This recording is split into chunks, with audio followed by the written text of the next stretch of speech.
온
아멘. 주 예수여 오시옵소서. 마라나타 마라나타. 아멘. 주 예수여 오시옵소서.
하나님의 말씀은 마태복음 28장 1절에서 10절까지 말씀 보도록 하겠습니다.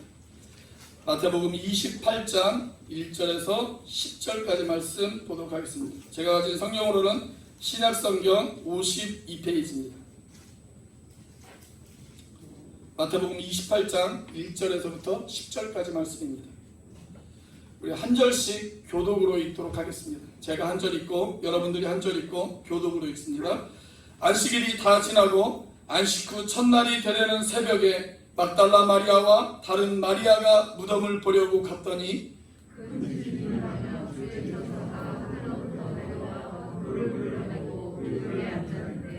그 형상이 번개 같고 그 옷은 눈같이 시꺼늘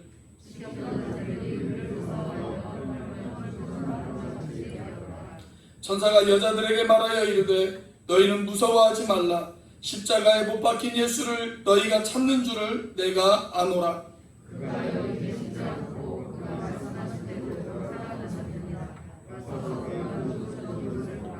또 빨리 가서 그의 제자들에게 이르되 그가 죽은 자 가운데서 살아나셨고 너희보다 먼저 갈릴리로 가시나니 거기서 너희가 배우리라 하라. 보라 내가 너희에게 일렀느니라 하거늘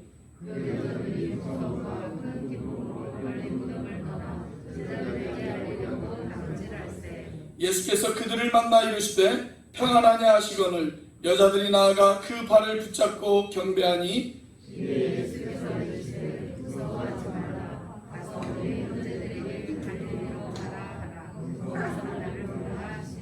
아멘. 오늘 우리가 부활절을 맞아 이렇게 예배를 드리는 것처럼 예수님이 부활하신 그날 그 첫 번째 부활절 날 아침에도 예배가 드려졌습니다. 그날의 성도는 여인들 몇 명이 전부였습니다. 그리고 그날의 설교자는 천사였습니다. 갑자기 그 여인들이 부럽지 않으십니까? 목사님의 설교도 좋지만 천사의 설교를 들으면 얼마나 행복할까? 그런 생각이 들지 않으세요?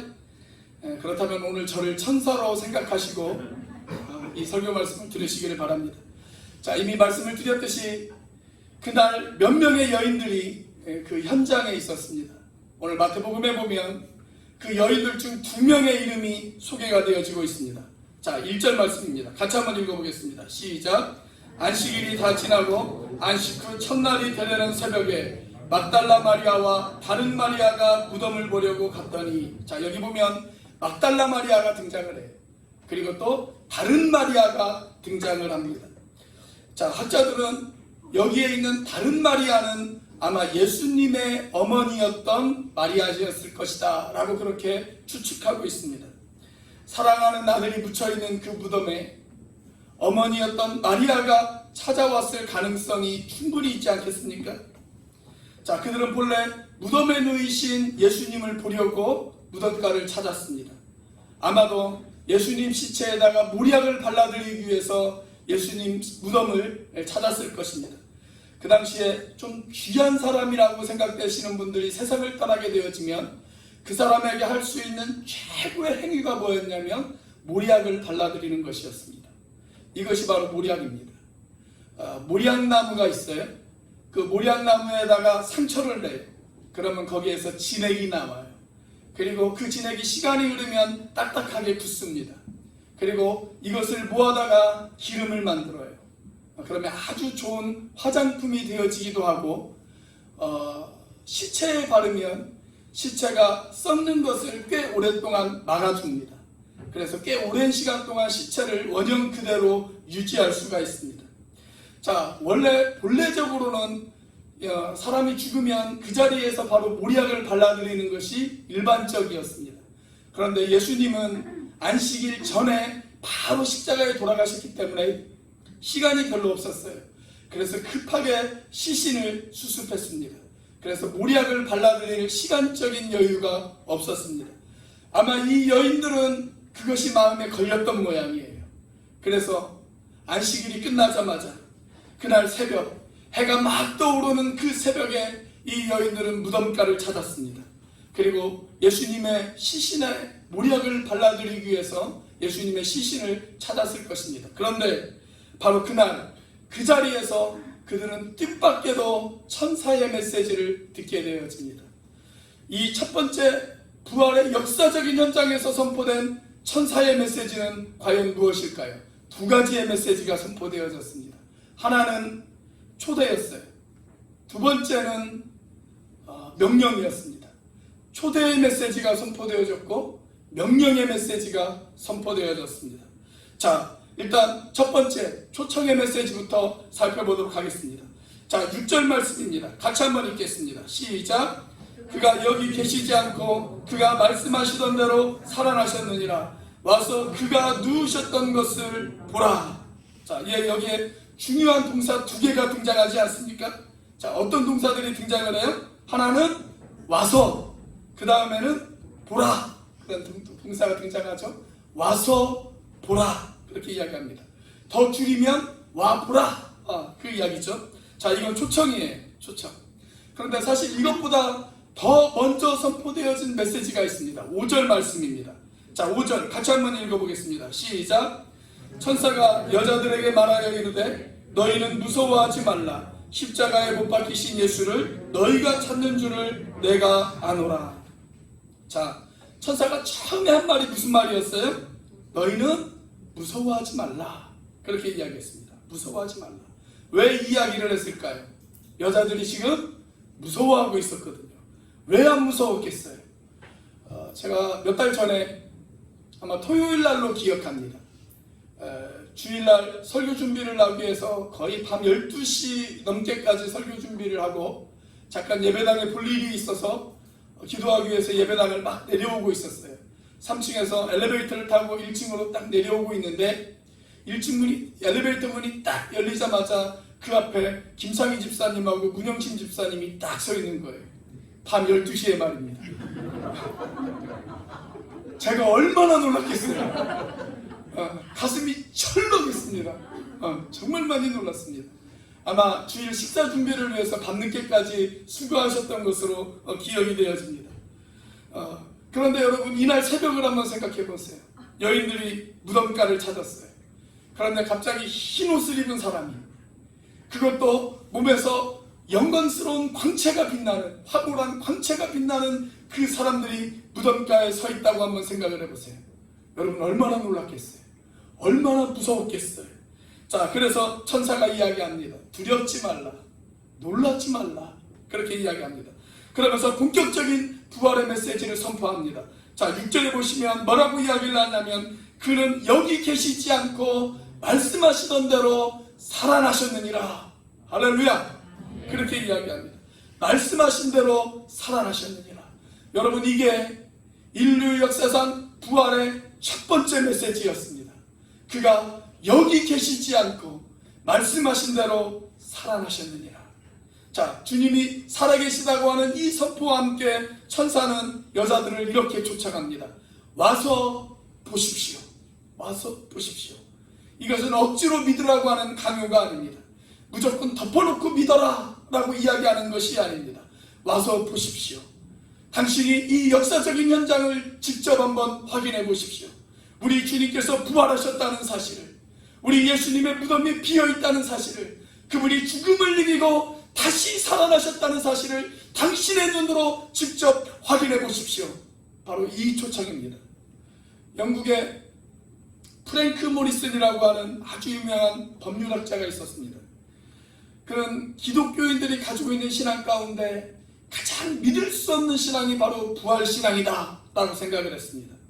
그래서 이 부활신앙만 무너뜨리면 내가 기독교 신앙을 무너뜨릴 수 있다 라고 생각을 했습니다. 그때부터 예수의 부활이 얼마나 허구인가를 연구하기 시작을 했습니다. 이 사람이 법률학자였잖아요. 그래서 예수님이 재판받던 1세기의 모든 재판 문서들을 모으기 시작을 했어요. 수집을 했어요.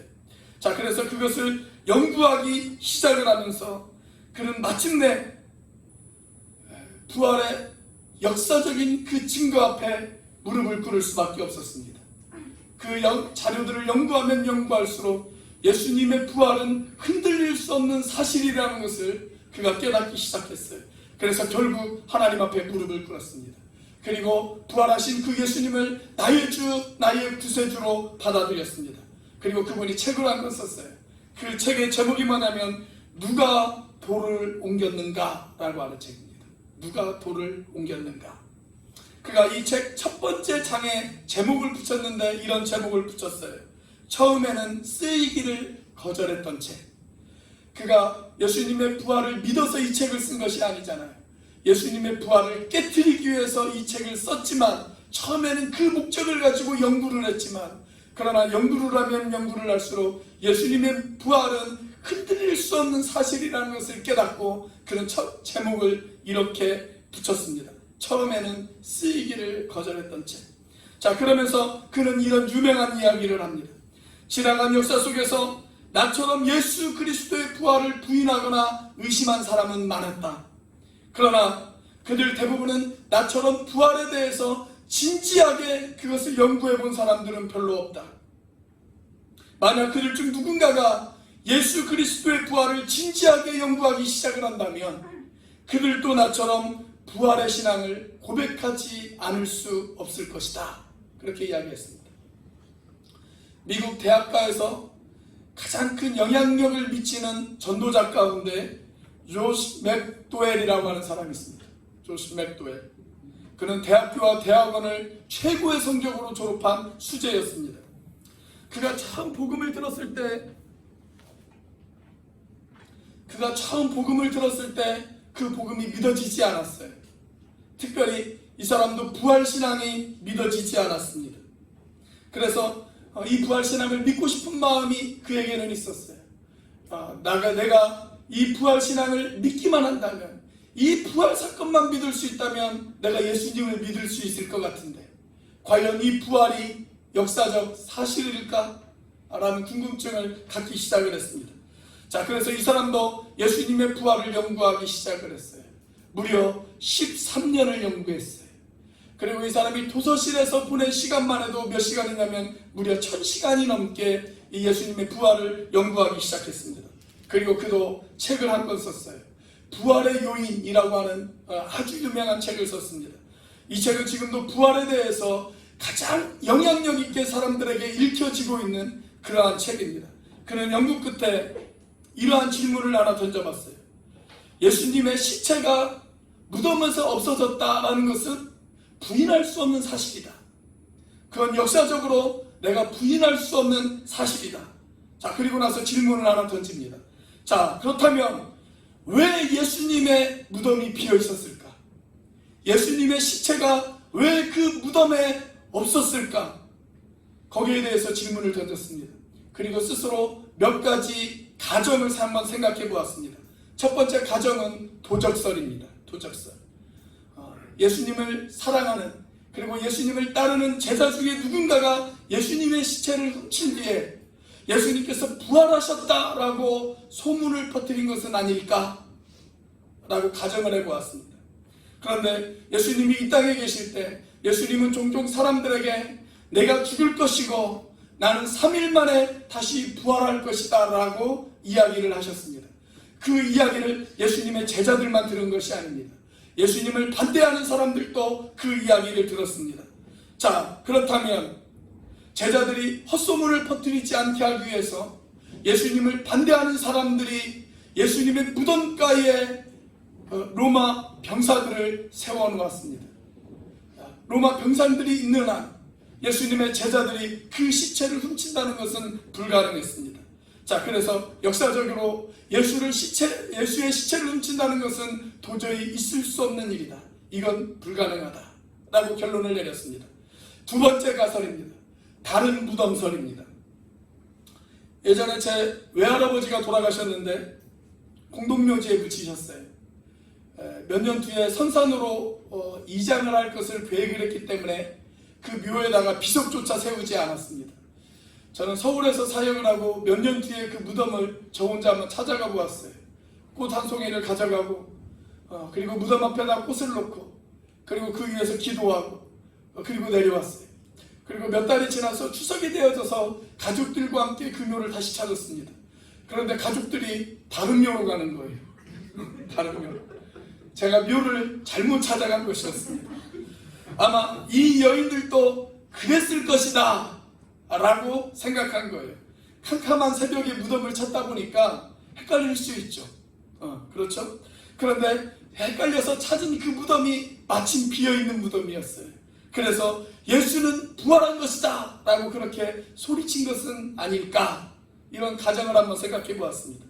자, 그런데 조심의 교회는 이렇게 결론을 내렸습니다. 만약에 그랬다면 예수님의 시체가 어떤 다른 무덤에 있었을 것이고, 그러면 예수님을 반대하는 사람들이 그 시체를 끄집어내서 예수의 시체는 여기 있다, 예수는 부활하지 않았다 라고 말하면서 기독교 신앙을 무너뜨렸을 것이다. 그런데 그런 일이 역사적으로 일어나지 않았거든요. 그러니까 이 가설도 사실이 아니다 라고 결론을 내렸습니다. 자, 세 번째 가설은 기절설입니다. 졸도설도 있어요. 자, 그것은 뭐냐면 예수님이 완전히 죽은 것이 아니라 잠깐 기절한 것이었다. 근데 이스라엘의 무덤은 우리들의 무덤하고는 좀 달라요.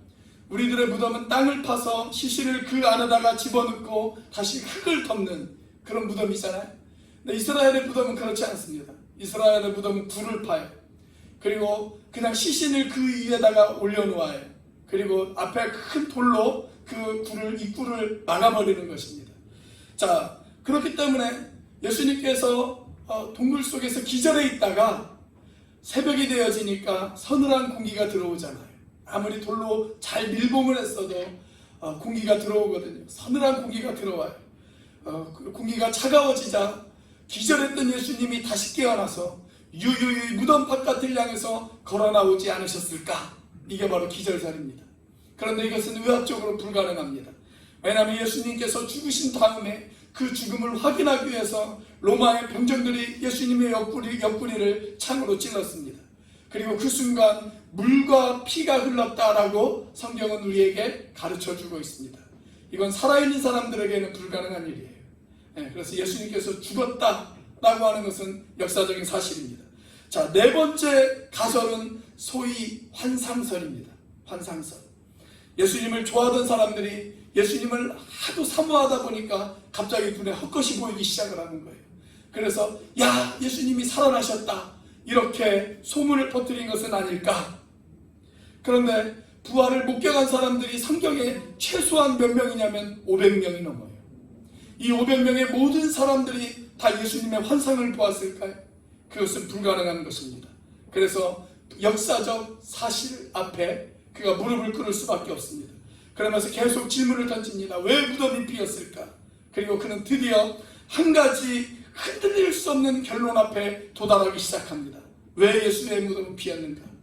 그것은 그가 성경이 예언한 그대로, 그가 말씀하신 그대로 그는 진실로 죽음에서 부활하셨다. 할렐루야. 여러분, 예수님은 부활하셨습니다. 그분은 죽음에서 부활하셨습니다. 오늘 천사는 이야기합니다. 와서 보십시오. 이 사실을 당신의 눈으로 직접 확인해 보십시오. 이 첫 번째 부활의 현장에서 천사는 지금도 우리들을 초청하고 있습니다.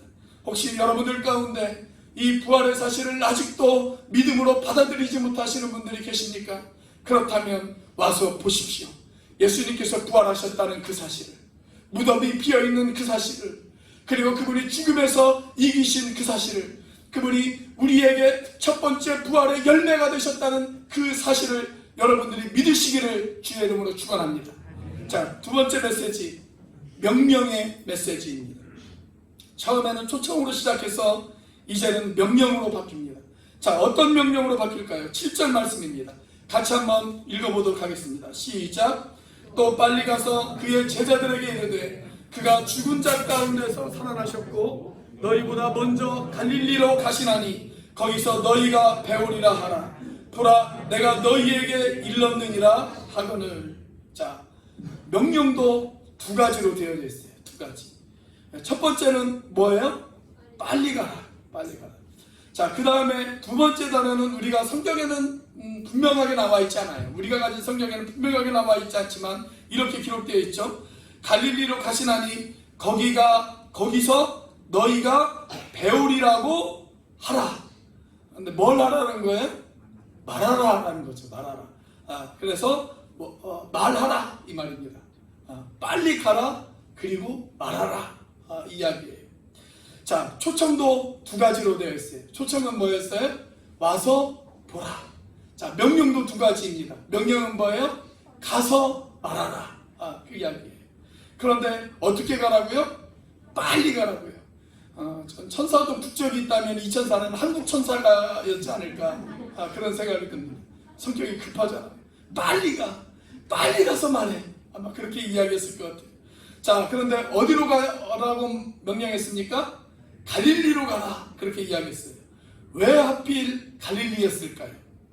우리가 예수님의 부활 사건을 연구해 보면 몇 가지 우리의 상식을 뛰어넘는, 혹은 우리의 상식을 파괴하는 그런 사건들을 우리가 접하게 되어집니다. 첫 번째는 예수님께서 부활하신 날이에요. 제가 만약 예수님이라면 저는 안식일 날 부활합니다. 안식일 날. 본래 안식일은 언제죠? 금요일 해가 진 이후부터 토요일 해가 질 때까지가 안식일입니다. 그날은 유대인들은 그날을 아주 거룩하게 지켰어요. 그러니까 여러분, 어떤 날 여러분들 부활하시겠습니까? 이왕이면 거룩한 날 부활해야 유대인들에게 접근하기가 쉽지 않겠습니까?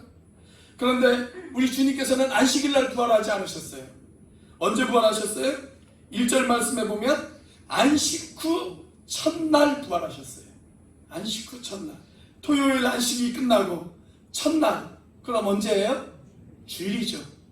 우리가 주일이라고 하는 일요일입니다. 그래서 기독교는 안식일을 지키는 것이 아니에요. 예수님의 부활을 기념해서 우리는 주일을 지키는 것입니다.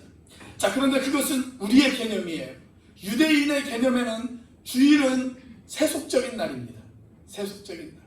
우리가 월요일을 생각하는 것과 똑같아요. 요즘 사람들에게 일주일이 이렇게 지나간다고 그러죠.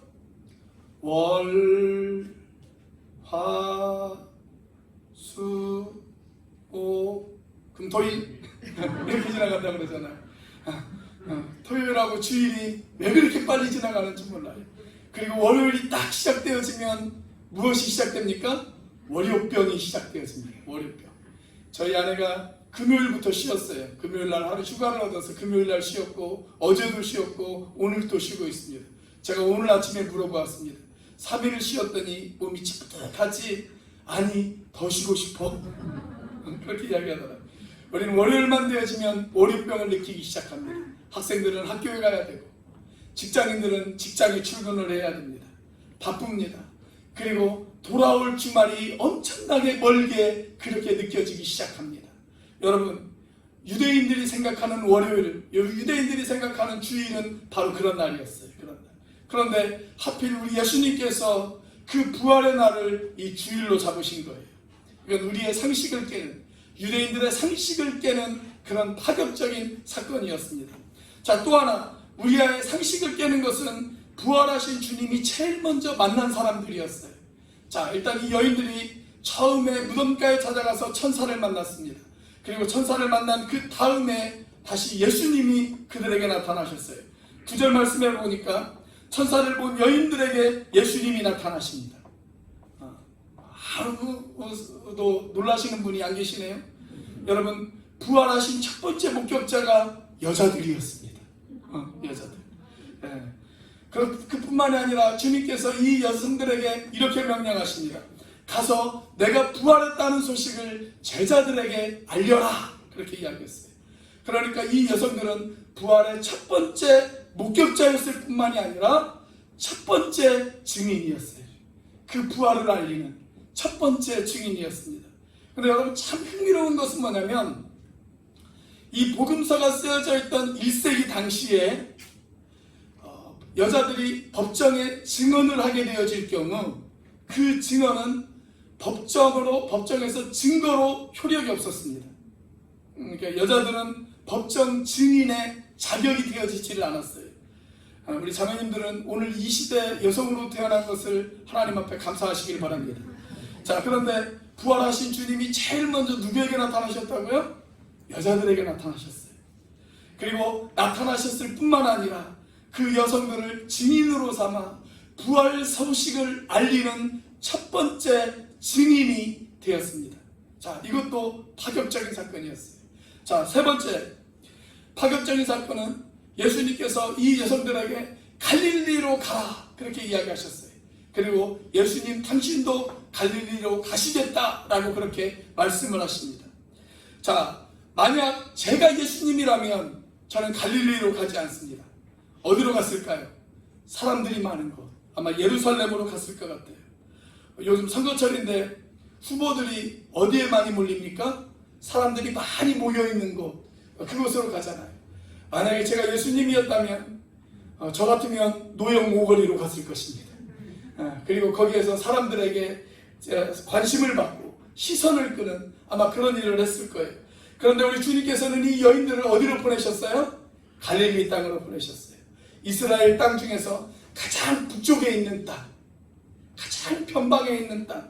물론 이 갈릴리가 북쪽에 있는 땅이기는 하지만 북쪽에 있는 도시 중에서 가장 번성한 도시이기는 했습니다. 그렇지만 외적이 침입했을 경우에 가장 먼저 짓밟혔던 땅도 바로 이 갈릴리 땅이었어요. 그래서 이 갈릴리에는 외국 사람들과 결혼한 사람들이 많았습니다. 그렇기 때문에 혈통을 중요하게 생각하는 유대인들 입장에서는 이 갈릴리는 더럽혀진 도시였어요. 가난한 사람들이 모여 사는 도시, 천한 사람들이 모여 사는 도시, 그 도시가 바로 갈릴리였습니다. 그 증거로 마태복음을 보면 예수님께서 처음 사역을 시작하실 때를 이렇게 묘사하고 있어요. 마태복음 4장 15절 같이 한번 읽어보겠습니다. 시작. 스불론 땅과 납달리 땅과 요단강 저편 해변길과 이방의 갈릴리여. 자, 여기 보면 갈릴리를 뭐라고 부르고 있습니까? 이방의 갈릴리 그렇게 부르고 있습니다. 분명히 갈릴리는 이스라엘 땅이에요. 그런데 유대인들은 이 갈릴리를 마치 이방 도시처럼 취급해버렸어요. 그래서 이방의 갈릴리여 그렇게 부릅니다. 천대받는 도시, 소외받는 도시, 그렇게 소외당한 사람들이 모여 살던 가난한 민중들의 도시가 바로 이 갈릴리였습니다. 자, 그 다음 마태복음 4장 17절을 보면 이런 말씀이 있어요. 17절 말씀 같이 한번 읽어보겠습니다. 시작. 이때부터 예수께서 비로소 전파하여 이르시되 회개하라 천국이 가까이 왔느니라 하시더라. 자, 예수님의 사역이 이때부터 시작되었어요. 이때부터 예수님께서 천국 복음을 증거하기 시작하셨습니다. 그 장소가 어디였어요? 갈릴리였어요. 갈릴리. 천국 복음이 처음 선포되어진 곳, 그것이 바로 갈릴리였습니다. 자, 그런데 부활하신 주님은 부활 사건을 목격한 이 여인들을 다시 어디로 보냅니까? 갈릴리로 보냅니다. 왜 예루살렘으로 보내지 않으셨을까요? 예루살렘에 가면 거기에는 소위 똑똑한 지식인들이 있습니다. 거기에는 부자들이 있습니다. 거기에는 이스라엘 땅 전역에 영향력을 미칠 수 있는 권세를 잡은 사람들이 있었습니다. 그러나 예수님께서는 여인들을 그곳으로 보내지 않으셨습니다. 오히려 갈릴리로 보내셨습니다. 부자들은 자신이 가지고 있는 돈 때문에 하나님을 신뢰하지 못하고, 지식이 많은 사람들은 자기가 가지고 있는 지식과 지성 때문에 그것을 믿음으로 말미암아 하나님을 신뢰하지 못하고, 그리고 권세를 잡은 사람들은 그 권세 때문에 하나님을 믿지 못하는 그 사실을 우리 주님께서는 누구보다도 잘 알고 있었습니다. 자, 그런데 마음조차 가난한 이 갈릴리 사람들은 어떠했을까요? 그들은 하나님의 도움을 너무나도 애타게 찾고 있었습니다. 하나님의 기다림을 애타게 찾고 있었어요. 그래서 예수님께서 그 사실을 안 예수님께서 부활의 기쁜 소식을 처음으로 전한 곳, 그것이 바로 갈릴리였다라고 하는 사실입니다. 사랑하는 여러분, 거기에 가난에 찌들린 사람들이 있었습니다. 그 사람들이 예수님의 부활 소식을 듣고 그들의 마음이 어떠했을까요? 그들은 지금까지 젊은 선지자 예수가 하나님의 아들이라고, 그분이 메시아였을 것이라고 그렇게 소망을 걸고 살았던 사람들이었습니다. 그런데 그 예수가 어느 날 갑자기 십자가에 못 박혀 죽었습니다. 그들이 얼마나 충격을 받았을까요? 그들이 얼마나 낙심해 있는 상태였을까요? 그런데 갑자기 여인들에게 이상한 소리가 들리기 시작을 합니다. 그 예수님이 부활하셨다는 것이죠. 그분이 이야기하신 대로 다시 살아나셨다라는 이야기를 듣습니다. 그 이야기를 듣는 순간 그들에게는 그것이 기쁨이었을 것입니다. 희망이었을 것입니다. 항상 짓밟히며 살았던 그들에게 예수의 부활은 참된 평안과 소망을 가져다주는 그러한 사건이었을 것입니다. 예수의 부활은 그들에게 가슴 벅찬 희망의 사건이었습니다. 갈릴리에 병들었던 사람들, 지쳐있던 사람들, 죽음을 기다리고 있던 사람들, 그들에게 우리 주님의 부활 소식이 선포되어졌습니다. 자, 또 하나 흥미로운 사실이 있습니다. 7절 말씀을 한번 보시기 바랍니다. 이 여인들이 예수님의 부활을 전할 때 제일 먼저 그 부활을 전해야 될 대상, 그게 누구였습니까? 7절에 보시면 빨리 가서 누구에게 전하라고요? 제자들에게 전하라, 그렇게 이야기했습니다. 제자들에게. 사랑하는 여러분, 부활의 소식을 처음 들어야 될 사람은 안 믿는 사람들이 아니었습니다. 믿는 제자들이었습니다. 그들이 부활의 소식을 들어야만 했습니다. 여러분, 지금 제자들의 상황은 어떤 상황 가운데 있습니까? 그들은 예수님의 제자였습니다. 그들은 3년이 넘게 예수님을 따라다녔던 사람들이었습니다. 그리고 주님과 생명을 같이 하겠노라고 그렇게 고백했던 사람들이었습니다. 그런데 지금 부활의 소식을 믿지 못하고 듣지 못해서 그들은 절망 가운데 있는 그런 상황이었습니다. 여러분, 저는 동일한 배경이 우리들 가운데도 있을 수 있다고 생각되어집니다. 여러분, 이 땅의 부활의 소식 누가 들어야 될까요? 바로 저와 여러분입니다. 믿는 우리의 마음 가운데 부활의 확신이 있지 않으면 여러분, 우리가 어떻게 세상 가운데 부활의 기쁨을 증가할 수가 있겠습니까? 이 부활의 소식을 가장 먼저 들어야 될 사람, 이 부활의 소식을 가장 먼저 기뻐해야 될 사람, 이 부활의 소식을 듣고 가장 먼저 영광을 돌려야 될 사람은 바로 저와 여러분들입니다. 그래서 주님께서는 제자들에게 이 부활의 기쁨이 선포되어지기를 원하셨던 것입니다. 아니, 말을 바꾸어서 예수님께서는 지금도 우리들에게 이 부활의 소식이 선포되어지고 확증되어지고 믿어지기를 원하시고 계신다는 사실입니다. 여러분, 우리가 부활의 기쁨이 있어야만, 우리에게 부활의 소망이 있어야만 슬픔에 찌든 이 세상을, 코로나로 지쳐있는 이 세상에게 우리에게 기쁨의 소식을 증거할 수 있지 않겠습니까? 미국의 하버드 대학병원에서 평생을 걸고 죽어가는 사람들을 연구한 한 학자가 있었습니다. 그 사람의 이름이 엘리자베스 큐블러 로스라고 하는 여성입니다. 이분은 죽음에 관한 아마 전 세계에서 가장 많은 연구를 한 사람 중에 한 사람이라고 생각이 되어집니다. 논문도 아주 많이 썼습니다. 죽음 앞에 직면한 사람들, 그 사람들을 위로한다는 것, 여러분 그거 쉽지 않죠. 저도 목회를 하면서 그게 제일 어렵더라고요. 죽음 앞에 직면한 사람들을 위로한다는 것, 그게 얼마나 힘들고 어려운 일인지 모릅니다. 그런데 우리가 이 죽음 앞에 직면한 이 사람들을 어떻게 우리가 효과적으로 그들에게 메시지를 전할까? 이 사람이 이것에 대해서 계속적으로 연구하기 시작을 했어요. 이것 때문에 늘 고민하고 있던 이 엘리자베스 코블러로스라고 하는 이 박사가 어느 날 자기와 같이 일하고 있는 흑인 여성 간호사를 한 명 보았습니다. 그런데 환자들이 이 여성 간호사가 가면 너무 좋아하는 거예요. 너무 기뻐하고 힘을 얻고 격려를 받고 그러는 겁니다. 그래서 도대체 그 이유가 뭘까? 이 흑인 간호사를 유심히 살펴보기 시작을 했습니다. 자, 그러자 그녀가 환자들에게 다가가서 손을 꼭 잡아주면서 그리고 잔잔한 미소를 지으면서 귀에다가 뭐라고 속삭이는 거예요. 하도 이상하게 생각해서 그 여성 간호사를 불렀습니다. 도대체 당신 뭐라고 환자들에게 이야기합니까?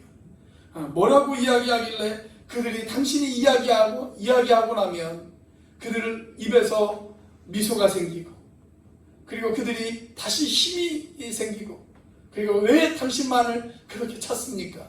도대체 그 이유가 뭡니까? 그렇게 물었습니다. 그러자 그녀가 이렇게 대답했다고 합니다. 저요? 그 이유요? 아주 간단해요. 아주 간단합니다. 저는 이렇게 말한답니다. 예수님께서는 부활을 약속해 놓으셨습니다. 나의 좋으신 주님은 부활을 약속해 놓으셨답니다. 나의 좋으신 주님은 부활을 약속해 놓으셨답니다. 저는 그렇게 이야기합니다. 사랑하는 여러분, 주님께서 우리를 위하여 부활을 약속하셨다고 하는 이 말, 여러분 이 말이 오늘날 죽음 앞에 있는 많은 사람들에게 얼마나 큰 용기와 희망이 되어질 수 있을까요? 저 유명한 종교개혁자였던 마틴 루터가 종교개혁을 하다가 너무나도 지쳐 있었어요. 모든 것을 포기하고 싶었어요. 그래서 어느 날 그는 모든 것에 손을 내려놓고 그냥 주저앉아만 있었습니다. 그때가 지금과 같이 봄이었던 아마 그런 시기였던 것 같아요. 이렇게 창가에서 막 피어오르는 그런 새싹들을 바라보기 시작을 하면서 이 루터가 갑자기 이런 생각이 들었습니다. 그리고 이런 말을 했습니다. 루터가 평생 동안 이 말을 아주 자주 했다고 합니다. 그렇다. 부활하신 나의 주님은 도달하는 저 새로운 잎사귀마다 부활의 약속을 새겨놓았다. 여러분, 부활의 사건이 믿어지지 않으십니까? 그러면 들로 나가보십시오. 밭으로 나가보십시오. 거기에서 새롭게 돋아나는 새싹들을 볼 때마다 주님께서 우리에게 부활의 약속을 새겨놓았다는 사실을 여러분 바라보시기를 바랍니다.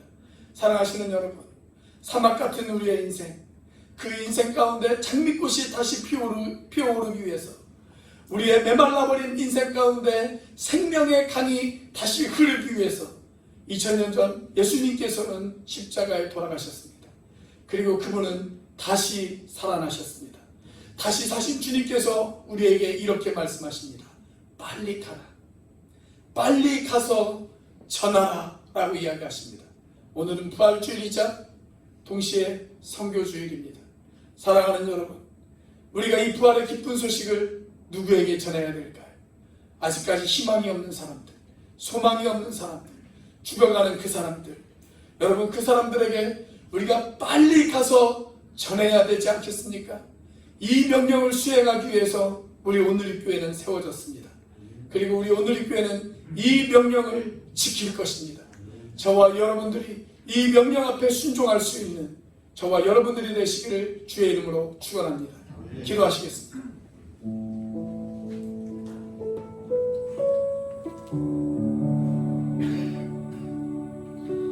오늘 말씀을 통해서 오늘 이 시대 우리의 책임, 이 땅에 있는 교회의 책임이 무엇인지를 우리가 깨달았습니다. 오 하나님, 부활하신 주님을 증거하며 살아가는 저희가 되어줄 수 있도록 인도하여 주시옵소서. 특별히 코로나로 인하여 병들어하고 있는 이 땅에, 코로나로 인해 아파하고 있는 사람들 가운데 하나님 이 땅에 부활의 기쁜 소식이 증거되어질 수 있도록, 그리고 그 일에 우리가 도구가 되어질 수 있도록 우리를 사용하여 주시옵소서. 우리 시간 한 목소리로 하나님 앞에 기도하도록 하겠습니다. 같이 기도합니다. 하늘에 살아계시며 역사하시는 하나님 아버지 감사합니다. 오 하나님 아버지 하나님 와서 보라, 천사 우리에게 말씀했습니다. 아버지 하나님의 부활의 그 기쁜 소식을 아버지 하나님 내 눈으로 직접 보고 하나님 내 마음 가운데 믿어질 수 있는 우리 사랑하는 성도들이 되어질 수 있도록 인도하여 주옵소서. 아버지 하나님의 그리고 그 사실이 믿어졌다면 아버지 하나님 이제 가서 전하라고 말씀하시는 아버지 하나님의 주님의 음성을 듣고 아버지 하나님 우리가 가서 증거할 수 있도록 도와주시옵소서. 아직도 부활의 이 기쁜 소식을 전해듣지 못한 사랑하는 사람들에게 아버지 하나님 코로나로 인하여 죽어가는 사람들에게 아버지 하나님 아파하는 사람들에게 하나님 희망이 없는 사람들에게 하나님 예수님 우리의 부활의 기쁜 소식을 증거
가슴에 담습니다.